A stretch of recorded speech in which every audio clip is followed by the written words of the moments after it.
प्रिय परम को चरण प्रांत समवेत होता समस्त कर्मी मंडली भाई मैंने माँ मैंने तथा ये गाँव बहिरागत सजन मंडली प्रति प्रत्येक मोर प्रीतिपूर्ण और आनंदित जय गुरु निवेदन करे खूब सुंदर भाव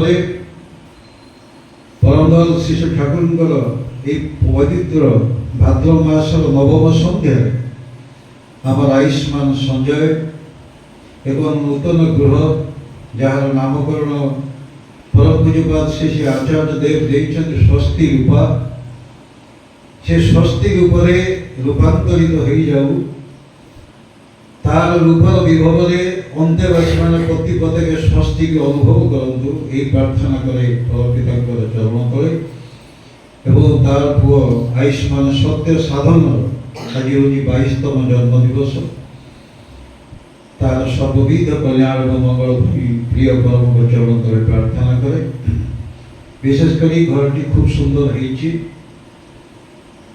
जहाँ भितर प्रवेश कले मनीष मन भितर स्वस्तिर एक वातावरण एक आबहावा आसे से घरटी बासोपयोगी हुए तेणु जितेबाला घरटी प्रतिष्ठा करा जाए वैदिक मंत्रटी उच्चारित हुए ओम विष्णु विष्णु विष्णु शुक्लांबरधारी विष्णु शशिवर्ण चतुर्भुज प्रशांत बदन ध्याये सर्वविघ्न प्रशांत भगवान विष्णु को आगे आवाहन करा जाए जो गृहांगन जो ठारे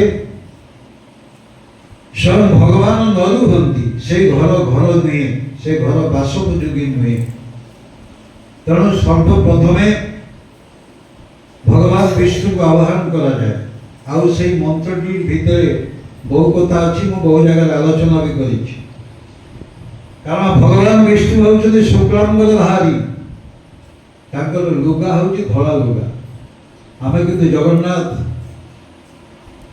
श्रीकृष्ण रामचंद्र एमानकु सब पीताम्बर वसन परिधान करैछि जदि च समान भगवान कर अवतार इला वैदिक जुगरे मंत्र प्रचलित थिला शुक्लांबरधारी विष्णु शशिवर्ण चतुर्भुज जहाँकर रूप होउछि चंद्रवर्ण सदृश किए कहे नीलवर्ण कलावर्ण बोली ठाकुर को पचराई करे ठाकुर भगवान श्रीकृष्ण रंग कौन नेलिया ठाकुर कहते नाई श्यामल दुर्बादल भाई बुझीपारे श्यामल दुर्बादल माने ठाकुर कहते गोटे घास को गोटे हांडी में घोड़े रखिले 5-7 दिन पर तार जो रंगटा आसो से श्यामल दुर्बादल अर्थात नील एवं धला रंगर समिश्रण जो चेहरा सी हूँ भगवान स्वरूप तेणु शास्त्र कही श्यामल दुर्बादल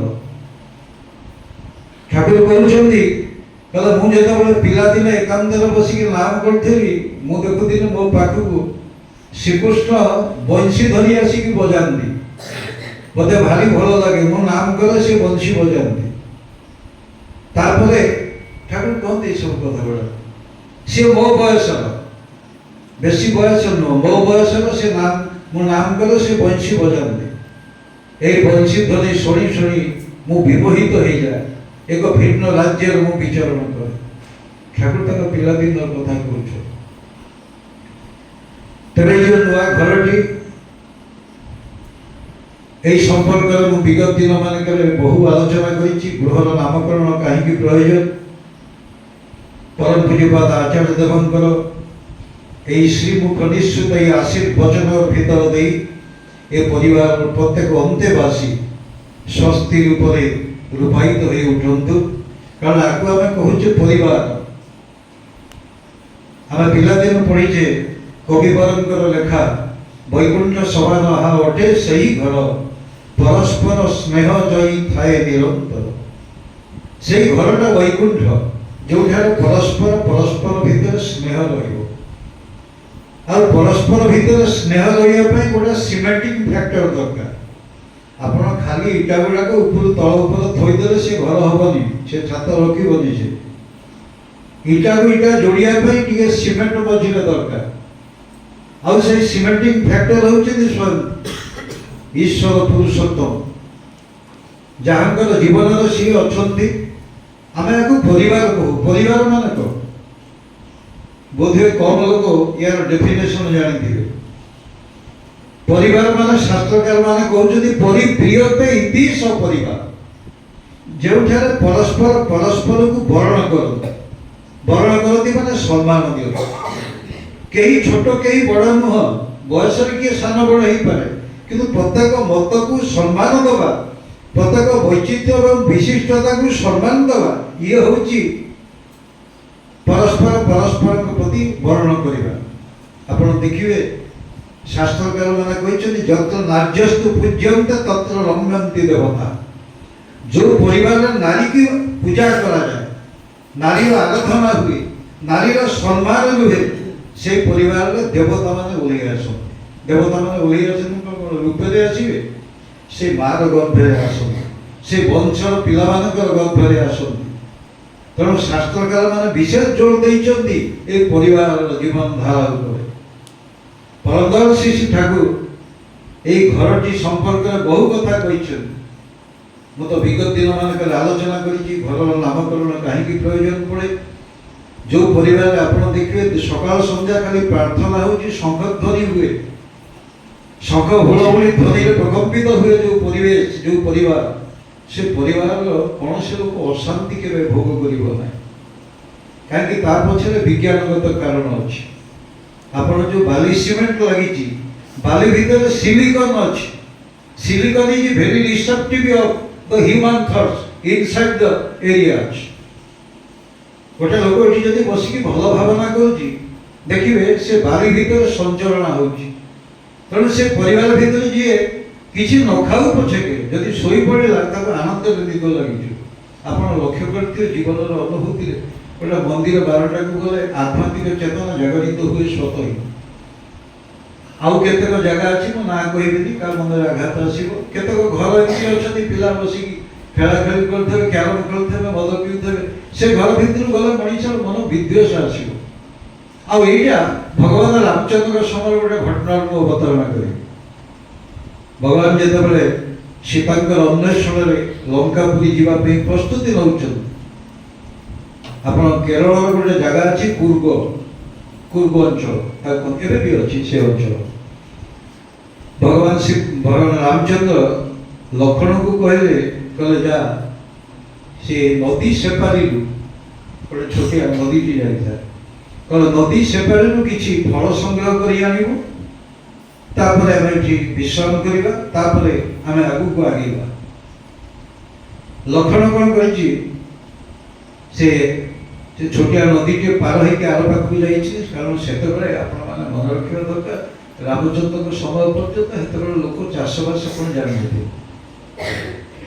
लोक भात कौन जान कौन खाऊ ये सब चाषबास कार्य आरंभ होती समय शेष समय कारण जनकऋषि चाष कर आरंभ कर सबू जहाँ देखुं आप सब जगह घास उत्पन्न ये घास जिते गछ लता आप देखुं पृथ्वी धान चावल आरंभ कर गहम पर्यंत सब जगह घास उत्पन्न कारण ये हूँ दुब घास हूँ बेस कौ दिन के समय पाइले मुझे दुब घास आलोचना करी कहीं दुब बरकोड़ी पत्र झील मैंने बांधती दुब पत्र रसर कौन कौन औषधीय गुण अच्छी विशेषकर कांति वृद्धि हम जो मान गैस प्रोब्लेम अच्छी से दुब रस बहु प्रकार निरसन हवा माने अनेक नजीर अच्छे दुब रसर औषधीय गुण गुड़िक मुझे कौन कि व्यवहार कराए दुब बरकोड़ी पत्र छोटिया छुआटे गाधे देला बेले गोटे पितल कंसा पितल एक बड़ जहाँ टोकला कहूँ से तेल किसी पकई दि जाए हलदी पकई दि जाए दुब बरकोड़ी पत्र पकई दि जाए लक्ष्य करुवे से पर्यायटा भूली गले मनुष्य एवं सब सिल्भर बड़ बड़ कुंड प्लास्टिक कुंड में पकई छुआ को गाधौन कि पितल सहित तार एक केमिकल रिएक्शन हुए गोटे लोशन तैयारी हुए गोटे जहाँ को आम कहूचे आंटीसेप्टिक लोशनटा तैयारी जाए खरार कि समय जदि पितल जगह आपंकर ये दुब बरकोड़ी पत्र और हलदी यार एक समिश्रण कर दि जाए से पिलार स्वास्थ्य भल हुए यहाँ आम मुनि ऋषि मैंने बहु परीक्षा निरीक्षा करके गुड़ाक सब जानी ऑब्जर्व करते ना वेद वेद माने सत्य जहाँ वीर धातु रची ଯାହା ଚିରନ୍ତନ ତାଙ୍କର ଅନୁଭୂତିରୁ ସେ ଜାଣିଥିଲେ, ସେଗୁଡ଼ା ଲୋକ ଶୁଣି ଶୁଣିକି ମନେ ରଖିଥିଲେ। ଏବେ କ'ଣ କଲେ, ତାକୁ ଲିପିବଦ୍ଧ କରାଗଲା ବ୍ୟାସଦେବଙ୍କ ସମୟରେ। ତେଣୁ ମର୍ଯ୍ୟାଦା ପୁରୁଷୋତ୍ତମ ରାମଚନ୍ଦ୍ର ଲକ୍ଷ୍ମଣଙ୍କୁ ପଠେଇଛନ୍ତି। ସେ ନଦୀ ପାର ହେଇକି ଆର ପାଖକୁ ଗଲା ପରେ ପରେ ତାଙ୍କ ମନରେ ଭାବନା ଆସୁଛି। ମନରେ ସେ ଭାବୁଛନ୍ତି ବଡ଼ ଭାଇ ହୁଏତ ବାପାଙ୍କ କଥା ରକ୍ଷା କରିକି ସେ ଜଙ୍ଗଲକୁ ଆସିଲେ, ଭାଉଜ ତାଙ୍କର ସ୍ତ୍ରୀ ସିଏ ଆସିଲେ, ମୁଁ ଚଣ୍ଡାଳ କାହିଁକି ଅଛି ତାଙ୍କ ସାଙ୍ଗେ? ମୁଁ ଏତେ ବଡ଼ ରାଜବାଟୀ, ରାଜଉଆସ, ରାଜଭୋଗ ଛାଡ଼ିକି ମୁଁ ଆସିକି ତାଙ୍କ ସାଙ୍ଗରେ ରହୁଛି? ନାହିଁ, ଆଉ ରହିବି, ଯାଉଛି ପଳେଇବି। କହିଲା ପଳେଇ ଯିବି ଯେ ତାକୁ ଟିକେ କହିଦେଇକି ଯିବି, କାରଣ ସେ ନହେଲେ ମୋତେ ଖୋଜିବେ। ଯେମିତି ନଦୀ ପାର ହେଇକି ଏକଡ଼କୁ ଆସିଛନ୍ତି, ମାନେ ତାଙ୍କର ମାନେ ଜିଭ କାମୁଡ଼ି ପକେଇକି କହିଲେ ମୁଁ କି ଦୁର୍ଭାବନା କରୁଥିଲି, ଯିଏ ମାନେ ଭଗବାନଙ୍କ ସଦୃଶ ମୋର ବଡ଼ ଭାଇ, ଯାହାଙ୍କର ସେବା କରିବା ପାଇଁ ମୁଁ ମାଆଠୁ ଆଶୀର୍ବାଦ ନେଇକି ଅଛି। ମୋ ମା ମୋତେ କହିଛନ୍ତି ତୁ କୁକୁର ଭଳି ଜୀବନଯାପନ କରିବୁ, ଜମା ରାତିରେ ଶୋଇବୁ, ଖାଇବୁ ବି ନାହିଁ, ମାଲିକ ଯେତିକି ଦେବେ ସେତିକି ଖାଇବୁ। ଆପଣ ଦେଖିବେ କୁକୁର କେବେ ଜିଦି କରେ କି ମୋ ପେଟ ଆଜି ପୁରିନି, ସେ ତାକୁ ମୁଠାଟେ ଖାଲି ଦେଇଦେବେ, ସେ ଖାଇକି ଦେବେ ଖୁସି। ଇଏ ହେଉଛି କୁକୁର, ତା ଧ୍ୟାନକୁ ଦେଖିବେ। ଆଉ କେତେ ପ୍ରଭୁ ଭକ୍ତ ମାତା କୈକେୟୀ ତାକୁ ସେଇ ଆସିଲା ବେଳେ ତାଙ୍କ ମା ସୁମିତ୍ରା ତାକୁ କହିଥିଲେ, ଏଇଗୁଡ଼ିକ କରିବୁ, ତୋ ଭାଇର ସେବା କରିବୁ। କହିଲେ ମୁଁ କେଡ଼େ ବଡ଼ ପାପ କଥା ଚିନ୍ତା କରି ମୁଣ୍ଡ ଭିତରେ, କହିଲେ ନାଇଁ ଏଇ ଶରୀର ଆଉ ରଖିବିନି। ସେ ଅଗ୍ନି ସଂଯୋଗ କରି ଯାଉଛନ୍ତି ଆତ୍ମାହୁତି କରିବା ପାଇଁ। ରାମଚନ୍ଦ୍ର ଦେଖିଲେ କ'ଣ ସେ ଗୋଟେ ଡେଇଁବାକୁ ଯାଉଛି ନିଆଁ ଭିତରକୁ। ପଚାରିଲେ କ'ଣ ହେଇଛି?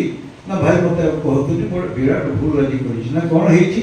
ନା ମୋ ମନରେ ପାପ ପଶିଗଲା, ମୁଁ କିଆ ତମ ସାଙ୍ଗରେ ବୁଲୁଛି ଏ ବଡ଼ ଜଙ୍ଗଲ।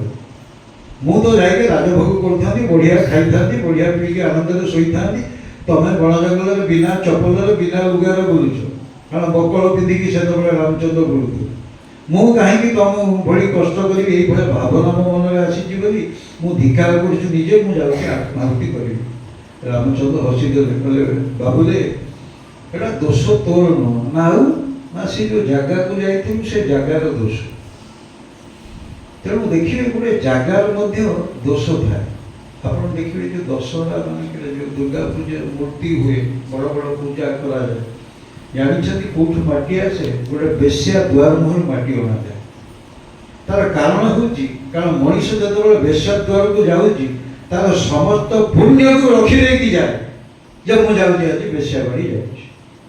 ତେଣୁ ସବୁ ପୁଣ୍ୟରେ ଯେତେବେଳେ ଭରପୁର ହେଇଛି ସେ ମାଟିକି ଉଠେଇକି ଅଣାଯାଏ।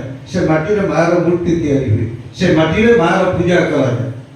ତେଣୁ ଜାଗାର ମଧ୍ୟ ଏକ ପ୍ରଭାବ ରହିଛି। ଆପଣ ଦେଖିକି କଣ୍ଟିନ୍ୟୁଅସଲି ଗୋଟେ ଘରେ ବସିକି ନାମଜପ କିଛି ଦିନ କରିବେ, ଦି ବେଳା ଠିକରେ ପ୍ରାର୍ଥନା କରିବେ, ଦେଖିବେ ସେ ଘର ଭିତରେ ପଶିଗଲେ ମନ ଗୋଟେ ଆନନ୍ଦ ଆସୁଛି।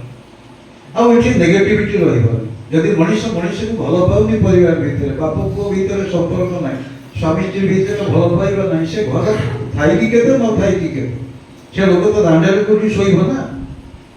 ସେ ଦାଣ୍ଡରେ ଶୋଉ ଶେଷକୁ କୋଉ ସଙ୍ଗରେ କାହିଁକି ଚିନ୍ତାରେ କାହିଁ ପଡ଼ି ଯାହା ଟିକେ ଚଢ଼େଇ ଦବ।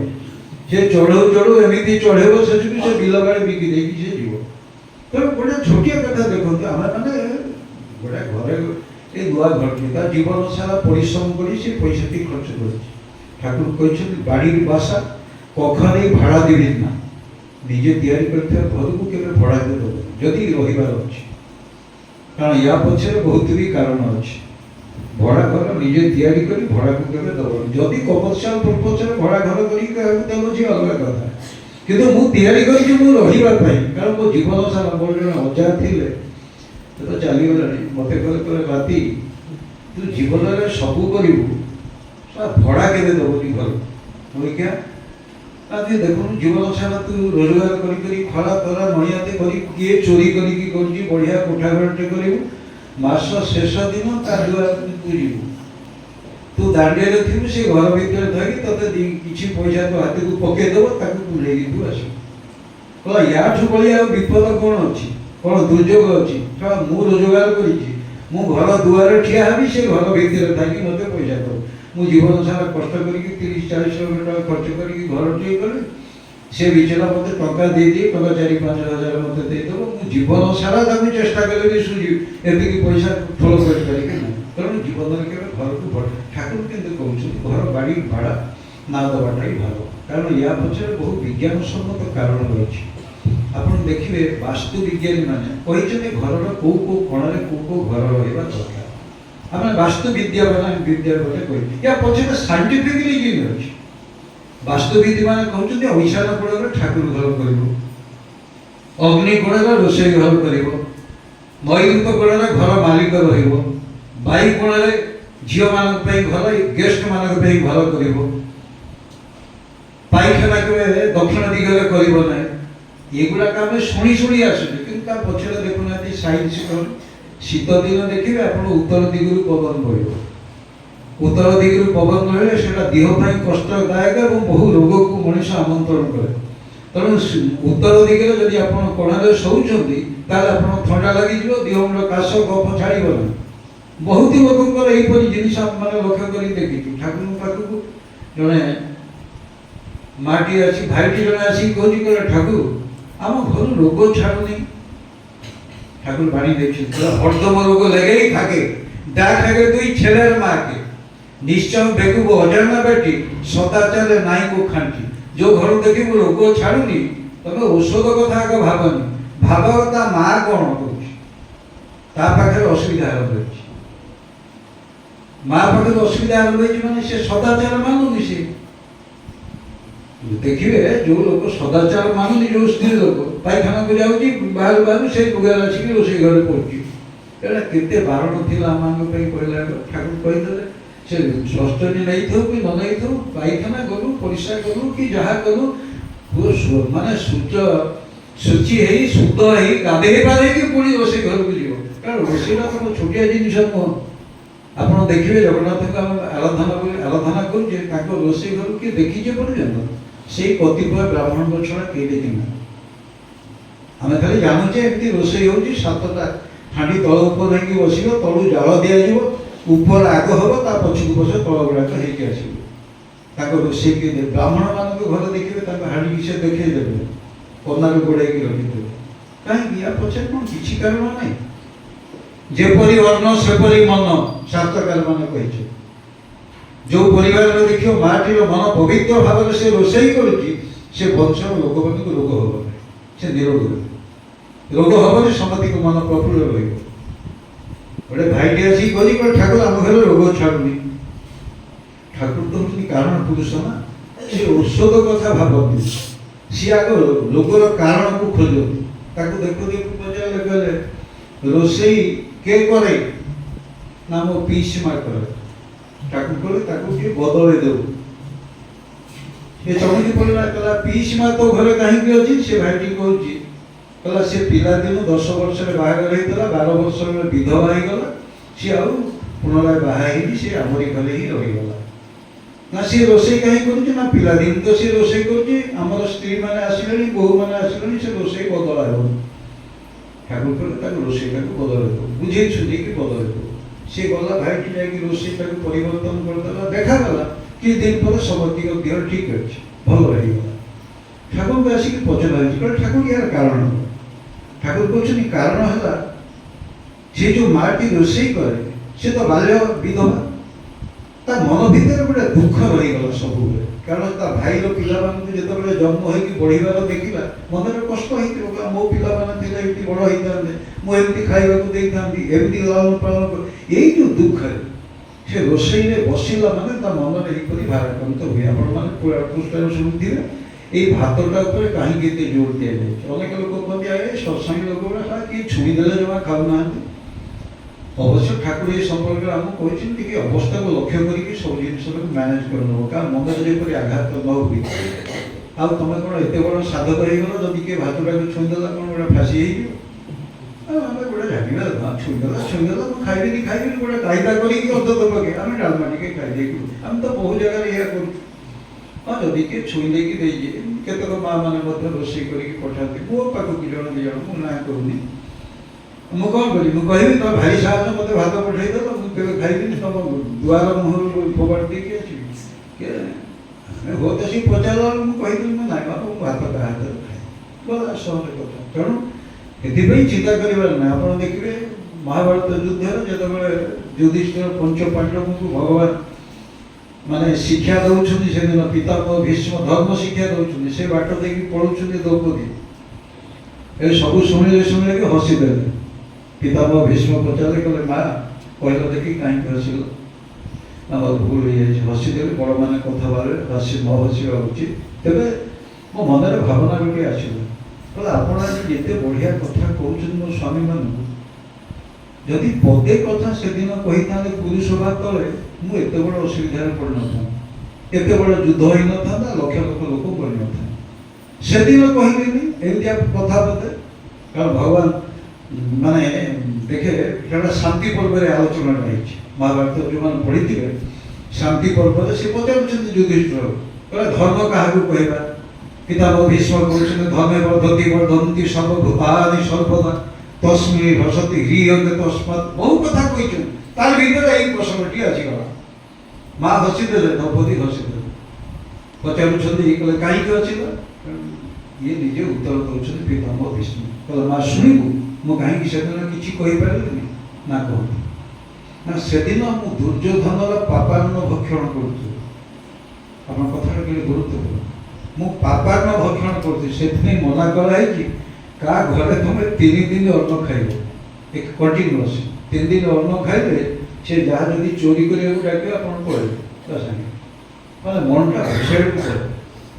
ଗୁରୁଦ୍ୱାରରେ 3 ଦିନରୁ ଅଧିକ ରହିବା ମନା ଅଛି। କେତେକ ଜାଗାରେ କୋଉ ଜାଗାରେ ତମମାନେ କେତେ ଦିନ ରହିବ ସେ ସମ୍ପର୍କିତ ଶାସ୍ତ୍ର ଆମକୁ ଶିକ୍ଷା ଦେଇଛି। କାହିଁକି? ଅନ୍ନଟା ଗୋଟେ ଭାବବାହୀ ଜିନିଷ, ଭେରି ରିସେପ୍ଟିଭ୍ ଅଫ୍ ହ୍ୟୁମାନ୍ ଥଟ୍ସ। ଯିଏ ରୋଷେଇ କରୁଛି, ଆପଣ ଦେଖିବେ ରୋଷେଇ କଲାବେଳେ ଦେଖିବେ ଯଦି ଖରାପ ଭାବନା ହେଇଛି। ଆମର ଏଇ କଲେଜରେ ମୁଁ ଏଠି ପ୍ରିନ୍ସିପାଲ ଥିଲାବେଳେ ଆମର ଗୋଟେ ପିଅନ ଆସିକି ଦିନେ ତା ମନ ଶୁଖି ଯାଇଛି, ଗୁଡ଼ାରେ କ'ଣ ହେଇଯିବ ତ ମନରେ ସାର୍ ଘରେ ଝଗଡ଼ା। କହିଲେ କାହିଁ ଝଗଡ଼ା? ଝଗଡ଼ା ତ ହେଲୁ ତୁ ତାକୁ ସମାଧାନ କରିକି ଆସିବୁ। ନା ନାଇଁ ମୁଁ ଆଉ ଖାଇଲିନି, ପୁରା ପୋକଳା ଫିଙ୍ଗା କରିକି ଆସିଛି। ବୋଲି କାଢୁଆ ଲୋକଟା ତ ଏମିତି ମୋ ଭାଷାରେ କହିଲି କାହିଁ ଫୋପାଡ଼ିକି ଆଣିଲୁ? ନା ଗୋଟେ ତରକାରୀ କରିଛି, ଖାଇଲାକୁ ସବୁ ଅଲଗା କରିଛି। ମାନେ ଦୋଷ ଆରମ୍ଭ କଲା।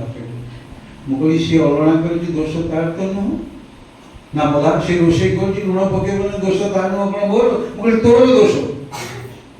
ନା ସାର୍ ମୋର କେମିତି ଦୋଷ? ମୁଁ କହିଲି ଦୋଷ ହେଇଥିବେ ତୁ ସକାଳୁ ସକାଳୁ ତାର କ'ଣ ଗୋଟେ କାମ ଦେଖିକି ତା ବୋପା ଘର ନା ଧରି ଶୋଧି ଦବୁ। ନା ହଁ ସାର୍ କରିଥିଲି ସବୁ କ'ଣ ଦେଲାନି ଶୋଧି ଦେଇକି ତୁ ବୋପା ଘରକୁ ଆସିକି ଯାଇଛୁ।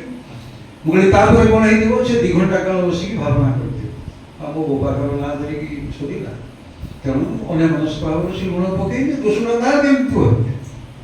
ନା ସାର୍ ଠିକ୍ କଥା କହିଲେ। ମୁଁ କହିଲି ଠାକୁର ପର୍ଯ୍ୟନ୍ତ ଦେଖିବେ ତାଙ୍କର ଯିଏ ଜେଜିମା ଥିଲେ ଠାକୁରଙ୍କର, କୃଷ୍ଣ ସୁନ୍ଦରୀ ଦେବୀ, ସେ କ'ଣ କରନ୍ତି ମାନେ ବଡ଼ବା ବୋହୂ ହେଇକି ଆସିଲେ ନା, ତାଙ୍କର ଭାରି ରାଗ ଏଇ ବୋହୂ ଗୁଡ଼ାକ। ଦେଖିବେ ସ୍ତ୍ରୀ ଲୋକଙ୍କ ଭିତରେ ଭାରି ଗୋଟେ ଅଲଗା ପ୍ରକାର କମ୍ପ୍ଲେକ୍ସ ଗୁଣ କରେନି। ଗୋଟେ ସ୍ତ୍ରୀ ଲୋକ ଆଉ ଜଣକୁ ସହିପାରିବ।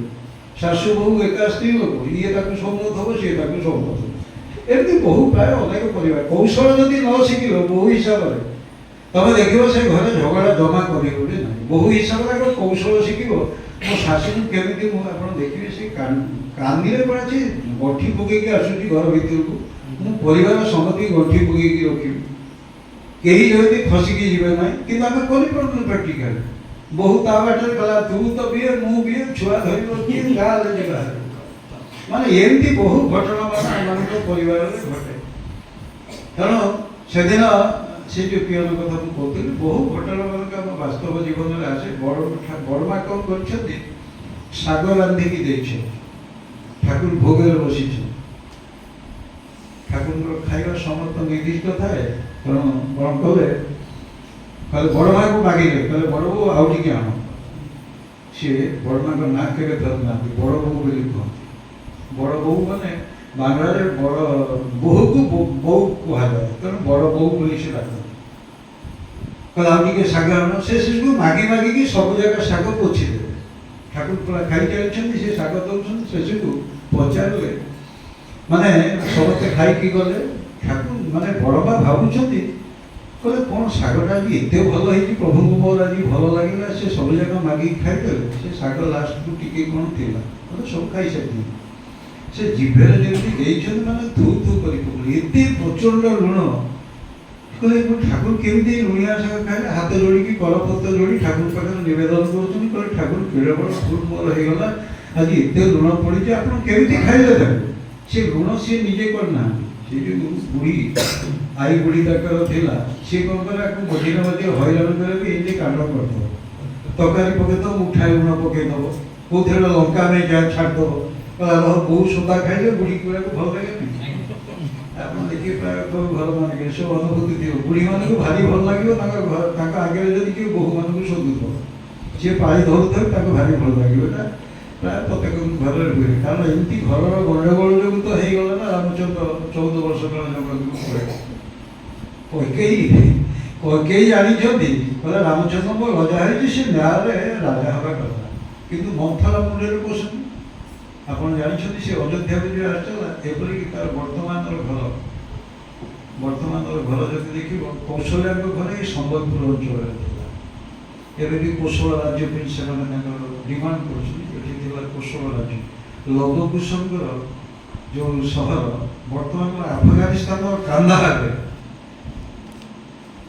ସେଠୁ ଲବକୁଶ ସେଠି ତାଙ୍କର ରାଜ୍ୟ ପ୍ରକୃତ କରିଥିଲେ। ଏବଂ ସୁମିତାଙ୍କ ରାଜ୍ୟ, ଭାରତବର୍ଷର ଜୋଗ୍ରାଫି ଦେଖିଲେ ତମେ ବୁଝିପାରିବ କିଏ କୋଉଠୁ ରାଜକୁମାରୀ ମାନଙ୍କୁ ବାହା ହେଇଥିଲେ, ମର୍ଯ୍ୟାଦା ପୁରୁଷୋତ୍ତମ ଭଗବାନ ଶ୍ରୀରାମଚନ୍ଦ୍ର। ତେଣୁ ମନ୍ଥରା କ'ଣ କଲେ, ସେ ତାଙ୍କ ଘର ଅନ୍ନ ଖାଇ ନଥିଲା। ଯେତେବେଳେ ଦ୍ରୌପଦୀ ପଚାରିଲା, କଲା ପ୍ରଭୁ ଆପଣ ପିତାମହଙ୍କୁ ପଚାରନ୍ତି, କହିଲେ ପିତାମହ ଆପଣ କହୁଛନ୍ତି ସେଦିନ ପାପାନ୍ନ ଭକ୍ଷଣ କରୁଥିଲେ, ଆପଣ ଦେଖିବେ ଯେଉଁଦିନ ଶାନ୍ତିର ଦୂତ ହେଇକି ଶ୍ରୀକୃଷ୍ଣ ଯାଇଛନ୍ତି ଦୁର୍ଯ୍ୟୋଧନ ପାଖକୁ, ତାଙ୍କ ରାଜସଭାକୁ ଯାଇଛନ୍ତି, କୌଣସି ପ୍ରକାର ଯୁଦ୍ଧଟାକୁ ବନ୍ଦ କରିବାକୁ ହେଲା ନାହିଁ, ବନ୍ଦ କରି ହେଲା ନାହିଁ। ଦୁର୍ଯ୍ୟୋଧନ ପ୍ରାଣପଣ ଚେଷ୍ଟା କରିକି ଶ୍ରୀକୃଷ୍ଣ ତା ଘରେ ରଖି ଖାଇବାକୁ, କାରଣ ଶ୍ରୀକୃଷ୍ଣ ଯଦି ଖାଇ ଦେଇଥାନ୍ତେ ସେ ଯୁଦ୍ଧ ତ ଆଉ ହେଇନଥାନ୍ତା, ସେ ଏକପକ୍ଷିଆ ହେଇଯାଇଥାନ୍ତା। ଆପଣ ଲକ୍ଷ୍ୟ କରିକି ଦେଖିବେ କାହା ଘରେ ଅନ୍ନ ଖାଉଛନ୍ତି, ଆପଣଙ୍କ ମନଟା କେମିତି ଲାଗୁଛି, ସେଦିନ ଭାବିଦେବେ ଘରର ମାଟି କେମିତି ରୋଷେଇ କରୁଛି। ଆମ ଘର ମାନଙ୍କରେ ଆମେ ପିଲାଦିନ ଦେଖିଛୁ, ସବୁ ପୁରୁଣା ଲୋକ ଯେଉଁମାନେ ଅଛନ୍ତି, କେଡ଼େ ସୁନ୍ଦର ଭାବରେ ସକାଳୁ ସକାଳୁ ଚୁଲି ଲିପା ହେଉଥିଲା, ଦୁବ ବରକୋଳି ପତ୍ର ଦିଆଯାଉଥିଲା, ମାଟି ଗାଧେଇ ପାଧେଇ ଆସିକି ପାଣି ଧରିକି ଆସୁଥିଲା, ମାନେ ଡେଇଁ ଡେଇଁକି ଆସୁଥିବ ପାଣି, କାଳେ ଦେଖି ଛାପ ପକେଇଥିବ ରାସ୍ତା ଉପରେ, ସେ ଦେଖି ଯାଇକି ପାଣି ଧରିକି ଆସୁଥିଲା, ଚୁଲି ପୂଜା କରି ଅନ୍ନ ରୋଷେଇ କରୁଥିଲା, ଚୁପଚାପ ବସିକି ସେ କାହା କଥା ଶୁଣିଲି ରୋଷେଇ ବେଳେ। ଏଇଟା ଆମ ଘରର ଟ୍ରେଣ୍ଡ ଥିଲା, ଟ୍ରାଡ଼ିସନ୍ ଥିଲା। ଆଉ ଆଜିକାଲି ତ ସବୁ ହେଇଗଲାଣି, ଟିଭି ଦେଖୁଥିବୁ, ମୋବାଇଲ ଦେଖୁଥିବୁ, ଭାତ ଚାଲୁଥିବ, ସିଏ ସାରା ଖାଇକି ମଧୁ ତା 14 ପୁରୁଷ ଓଝାଳି ହନ୍ତୁ ବସିକି। ଇଏ ନ୍ୟାଚୁରାଲି ମାନେ ଯୋଉଟା କହିବେ ବ୍ୟାକ୍ ପ୍ରାକ୍ଟିସ୍। ଗୁରୁ ପରିବାରକୁ ଯିବେ, ଆପଣ ଦେଖିବେ ସେମାନେ ଏଠି ମୋବାଇଲ ଫୋବାଇଲ ଏଗୁଡ଼ାକ ସବୁ ବାହାର ସବୁ କିଛି ତା ଭିତରକୁ ଯିବନି। ରୋଷେଇ ଘର ମାନେ ରୋଷେଇ ଘର, ରୋଷେଇ ଘରରେ ଛିଙ୍କିବା ମନା। ମୁଁ ଏଇ ରୋଷେଇ ଘର ଉପରେ ଦିନେ ବହୁତ ଆଲୋଚନା କରିବି, ସମୟ ପାଇଲେ ସମସ୍ତ ହେଇଯାଉଛି।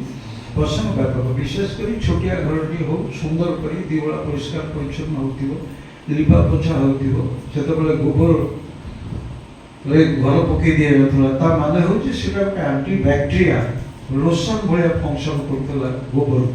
ଏବେ ସବୁ ଦେଖିବେ ବଡ଼ ବଡ଼ ଲୋକମାନଙ୍କ ଘର ଗୋବରରେ ଲିପା ହେଉଛି, ଚକିତ ହେଇଯିବେ ଗୋବରର ଏତେ ପ୍ରକାର ପ୍ରାଧାନ୍ୟ। ଏଇ ଶଙ୍ଖ ଧ୍ୱନି, ଶଙ୍ଖ ଆସିକି ମାନେ ଶତ୍ରୁତାକୁ ନାଶ କରେଯିବ।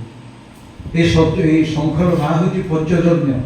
ঠাকুর কইছেন ଗୋଟେ ବାଣୀ, ତାଙ୍କରି ଶଙ୍ଖ ତୁମ ଭିତରେ ଗର୍ଜି ଉଠୁ, ଦୁଷ୍ଟ ବୁଦ୍ଧିକି ନିରସନ କରୁ, ପାପକୁ ନିର୍ଘୃତ କରି ତୁମକୁ ମାନେ ପ୍ରତିବାହନ କରି କରୁ। ଠାକୁର କହୁଛନ୍ତି ଶଙ୍ଖ ମାନେ ଆଉ କିଛି ନୁହଁ, এইଗୁଡ଼ିକ ଗୁଣ ତ ଭିତରେ ଆସୁ। ଶଙ୍ଖ ମାନେ ଶତ୍ରୁକୁ ଦମନ କରାହବ। ଶଙ୍ଖ ଯେଉଁ ପରିବାର ଦିଓଳା ବାଜୁଛି, ଦେଖିବେ ସେ ଘରେ ବ୍ୟାକ୍ଟେରିଆ ଗୁଡ଼ିକ ଆକ୍ଟିଭ ହୁଅନ୍ତି। ଆଉ ସେଟା ବିଶେଷ କରି ସନ୍ଧ୍ୟା ସମୟରେ, ସକାଳ ସମୟ, ଏ ସନ୍ଧି ପିରିୟଡରେ ଦିନ ସରିଯାଉଛି, ରାତି ଯେତେବେଳେ ଅଛି ବ୍ୟାକ୍ଟେରିଆ ଗୁଡ଼ିକ ଆକ୍ଟିଭେଟ୍ ହେଇ ଉଠନ୍ତି। ତାଙ୍କୁ ଦମନ କରିବା ପାଇଁ ଶଙ୍ଖ ଧ୍ୱନି ଦରକାର। ହୁଳହୁଳି ଧ୍ୱନିର ଆହୁରି ତାତ୍ପର୍ଯ୍ୟ ଅଛି। ତେଣୁ ଯେଉଁ ପରିବାରରେ ଶଙ୍ଖ ହୁଳହୁଳି ଧ୍ୱନି ନିୟମିତ ଚାଲୁଛି, ଦେଖିବେ ସେ ଘରର ଲୋକମାନେ ରୋଗୀ ହେବେ, ବିଶେଷ କରି ରୋଗୀ ହେବେ ନା, ମନଟା ଖୁସିରେ ରହିବ। ତେଣୁ ଏଇ ଜିନିଷ ପ୍ରତି ଧ୍ୟାନ ଦେବେ। ଆମ ଏଇ ଘରର ଯେଉଁ ମାଟି ରୋଷେଇବାସ ଠିକ୍ ସମୟରେ ଠିକ୍ ଭାବନା ରଖି, ଅନ୍ତତଃ ରଖି କୌଣସି କୁଭାବନା ନେଇ ରୋଷେଇ ନ କରିବା ଭଲ। ମୁଁ ଏ କଥାଟି ଆଉ ଗୋଟେ ଲୋଭ ବଢ଼ିଯାଉଛି। ଜଣେ ବାବାଜୀ, ଜଣେ ଏଠି ଜଣେ ବାବାଜୀ ଅଛି, ସେ ମୋ ଛାତ୍ର ଥିଲା ଏ ଘରେ। ବାବାଜୀ ଜଣେ ଜଣଙ୍କ ଘରକୁ ଗଲେ, କହିଲେ ବାବୁ ମୁଁ ଅଛି କିଛି ଭିକ୍ଷା ଦେବ ସନ୍ଧ୍ୟା ସମୟ। ନା ବାବା କ'ଣ ଦରକାର? ନା ଟିକେ ଡାଲି ଚାଉଳ ଟିକେ ଦେବୁ, ମୁଁ ରୋଷେଇ କରିକି ଖାଇବି। সে କ'ଣ କଲା ତାକୁ ଡାଲି ଚାଉଳ ଆଣିକି ଦେଲା। ଡାଲି ଚାଉଳ ଦେଲା, ସେ ରୋଷେଇବାସ କଲେ। ରାତି 9ଟା 10ଟା ବେଳକୁ ଖାଇ ପିଇକି ଶୋଇଲେ। ପାହାନ୍ତିଆ ଯେତେବେଳେ ଉଠିଲେ ଦେଖିଲେ ସେ ଗୋଟେ ବଢ଼ିଆ ଢାଳ ତାକୁ ଦେଇଛି ରାତିରେ ପାଣି ଫାଣି ପିଇବାକୁ। କହିଲା ମୁଁ ବାବାଜୀ ଲୋକ ଯାଉଛି ନେଇକି ପଳେଇବି। ଇଏ ମୋର କ'ଣ କରିବ କି, ଢାଳ ତାକୁ ଝୋଲାରେ ପୁରେଇଲେ ଚାଲେ। ରାତି ଅଧ ମାନେ ପାହାନ୍ତିଆ ଚାଲିଲେ କିଛି ବାଟ ଗଲା ପରେ ସେଠୁ ପାଇଖାନା ଯାଇକି ଗାଧୁଆ ପାଧୁଆ କରିସାରି ଯେତେବେଳେ ଢାଳକୁ ଦେଖିଲେ ତାଙ୍କର ମୁଣ୍ଡରେ ପଶିଲା। କହିଲା ମୁଁ ଜଣେ ସାଧକ ଜଣେ। ସାଧୁ କାହାକୁ କୁହନ୍ତି? ଠାକୁର କହିଛନ୍ତି, ବାଣୀ ଦେଇଛନ୍ତି ସାଧୁ କାହାକୁ କୁହନ୍ତି? ସାଧୁ ତାରେଇ କରେ ସମ୍ପାଦନେ ନିଷ୍ପାଦନେ ସିଦ୍ଧ ଯାହା ଚରିତ୍ରେ ତନ୍ମୟ। ଯେଉଁମାନେ ନିଷ୍ପାଦନ କରିବାରେ ସିଦ୍ଧ ସେମାନେ ସାଧୁ। ତେଣୁକରି ଆମେ ପ୍ରାର୍ଥନା କରୁଛୁ, ବାର କର ଯୋଡ଼ କର ସବିନୟ করে পুকার সাধু সঙ্গ বই দেবমৃত পরম গুরু দাতা। ଦେଖିବେ ସେଠି ସାଧୁ ଲେଖା ହେଇ ସାଧ ସଙ୍ଗ ବହି ଦେବମୃତ ପରମ ଗୁରୁ ଦାତା। ଏଇ ପ୍ରାର୍ଥନାର ୱାର୍ଡିଂ ଗୁଡ଼ାକ ଅନେକ ବି ଭୁଲ କରୁଛନ୍ତି। ମୁଁ ଦେଖୁଛି, ଭାବୁଛି ଗୋଟେ ଦିନ ଆଲୋଚନା କରିଦେବି କୋଉ ଜାଗାରେ ମାନେ ସବୁ ଭୁଲ କରୁছে ପ୍ରାର୍ଥନା କରିବା। ବହୁ କଥା ଆମେ ଭୁଲ କରିକି ପଢ଼ୁଛେ, ତାର ଏସେନ୍ସକୁ ତ ଆମେ କେବେ ବଜାଗତ କରିବାକୁ ଚେଷ୍ଟା କରୁନେ। ତେବେ ବାବାଜୀଙ୍କ ମନରେ ଆସିଲା, କହିଲା କେଡ଼େ ପାପ କଲି ମୁଁ, ଜୀବନ ସାରା ମୁଁ ଈଶ୍ୱର ଭଜନ କରିଛି, ଶେଷକୁ ତା ଢାଳକୁ ଉଠେଇକି ଆଣିଲି। ଢାଳକୁ ନେଇକି ପୁଣି ଫେରିଲେ। ତାକୁ ଯାଇକି କହୁଛନ୍ତି, କହିଲେ ବାବା ମୁଁ ସତ କଥା କହିଲେ ଏଇ ଢାଳଟାକୁ ଚୋରେଇକି ନେଇକି ପଳେଇଥିଲି, ମୋତେ ଟିକେ ଦୟା କରିକି ତୁ କହ, ମୁଁ ଜୀବନରେ କେବେ ପରଦ୍ରବ୍ୟକୁ ରୋଷ୍ଟବଦ୍ଧ ବୋଲି ବିବେଚନା କରିଛି, କେବେ ଭୁଲ କରିନି, ଆଜି ତୋ ଢାଳଟାକୁ ନେଇକି ଗଲି କ'ଣ ମୋତେ ବୁଝା। ଏଇ ଚାଉଳ କାଲି ଦେଇଥିଲୁ କୋଉଠୁ ଆଣିଦେବୁ? ନା ବାବାଜୀ ଯେତେବେଳେ ତମେ କହିଲ ଭିକ୍ଷା କରିବା ପାଇଁ ମୋ ଘରେ ସତରେ ଚାଉଳ ନଥିଲା। ମୋ ପଡ଼ିଶା ଘରକୁ ମାଗିବାକୁ ଯାଇଥିଲି, ଦେଖିଲି ତା ଘର ଖୋଲା ଅଛି, ସେ ଗୋଟେ ପାଇଖାନା ଯାଇଛି। ମୁଁ ଦେଖିଲି ଚାଉଳ ବୋରା ତାର ଖୋଲା ଅଛି, ମେଞ୍ଚାଏ ଧରିଲି, ଉଠିକି ଧରିକି ଆସିଲି, ତମକୁ ଦେଇଦେଲି। ବାବାଜୀ କହୁଛନ୍ତି ପୁଅ ସେଇଆ, ଯେହେତୁ ଚୋରି କରିକି ତୁ ଚାଉଳ ଆଣିଛୁ, ମୁଁ କ'ଣ ହେଇଥାନ୍ତି, ଚୋର ହେଇଥିଲି ଆପଣ ଭଲ ଲୋକ ହେବି ନା? ପୁଣି କେତେ ଫେରାଇବାକୁ ପାଇଲ ନା? ପାଇଖାନା କରି ସବୁ ସଫା ହେଇଗଲା, ସବୁ ଧରିକି ଆଣିଲି। କଳନା କରନ୍ତୁ ଏଇ ଅନ୍ନର କି ପ୍ରଭାବ। ୟା ପଛରେ ଆଉ ଗୋଟେ ରହସ୍ୟ ମଧ୍ୟ ଅଛି। ଏଇ ସମୟ ହେଇଯାଉଛି, ଡକ୍ଟର ହ୍ୟାନିମ୍ୟାନ୍ ଯେ ହୋମିଓପାଥିକ୍ ମେଡିକାଲ ସାଇନ୍ସର ଫାଦର ବୋଲି ଯାହାକୁ କୁହନ୍ତି, ସେ ପ୍ରମାଣ କରିଛନ୍ତି ଭାତର ଯେତେବେଳେ ଫୁଟୁଛି ସେତେବେଳେ ଗୋଟେ ଆଲକୋହଲ କ୍ରିଏସନ୍ ହେଉଛି। ଆଉ ଏ ଆଲକୋହଲଟା ଭେରି ରିସେପ୍ଟିଭ୍ ଅଫ୍ ହ୍ୟୁମାନ୍ ଥଟ୍ସ। ଆପଣ ଦେଖିବେ ହୋମିଓପାଥିକ୍ ମେଡିସିନ୍ ଆଉ କିଛି ନାହିଁ, ଖାଲି ପାଣି ଟିକେ, ଯିଏ ଯୋଉ ରୋଗୀ ଗଲା ହେ ପାଣି ଠୋପାଏ। ଭାବୁନଥିବ ସାର୍ କ'ଣ ଏଇ ପାଣିରେ ଅଛି, ସେ ପାଣିର ପାୱାର କେତେବେଳେ 50, କେତେବେଳେ 100, କେତେବେଳେ 1,00,000 2,00,000 ପର୍ଯ୍ୟନ୍ତ। ଏ ପାଣିରେ ଖାଲି ଗୋଟେ ଏନର୍ଜି ଦିଆହେଇଛି। ଆପଣ ଦେଖିଥିବେ ଯେଉଁ ଆଇନଷ୍ଟାଇନ୍ ଯେଉଁ ଥିଓରି E=mc², ଯାହା ପୃଥିବୀର ରୂପର ବଦଳ, ଏବେ ସେ ଥିଓରି ମଧ୍ୟ ଭୁଲ ବୋଲି ପ୍ରମାଣିତ କଲେ। ଗୋଟେ ଏନର୍ଜିଟା କେମିତି ଆସିବ? mc² ନେଇକରି ଆସିବ। ଦିନେ କେଉଁ ଦିନ ମୁଁ ଆଲୋଚନା କରିବି, ତେଣୁ ପ୍ରତିପଦେ ମୁଁ ହୁଏତ ଆଗାମୀକାଲି ତ ରହୁନି, ଦେଖିବା ଯଦି ସମୟ ସୁବିଧା ସୁଯୋଗ ଜୁଟିଲା ପୁଣି ଆସିବା, ଆଲୋଚନା କରିବା, ପ୍ରଭୁଙ୍କର କଥା ଭିତରେ ଦେଇ ମସଗୁଲ ହେବା ଏବଂ ଏହି ମାସବ୍ୟାପୀ ବିଭିନ୍ନ ପ୍ରସଙ୍ଗକୁ ଭିତ୍ତି କରି ଆଲୋଚନା ଆମର ଜାରି ରହିବ। ସର୍ବଶେଷରେ ସଞ୍ଜୟ ଏବଂ ତାଙ୍କର ପରିବାରର ସର୍ବବିଧ କଲ୍ୟାଣ ଏବଂ ମଙ୍ଗଳ ପାଇଁ ପୁଣି ଥରେ ପ୍ରାର୍ଥନା କରି ବକ୍ତବ୍ୟ ବିରାମ କରୁଛି। ଜୟ।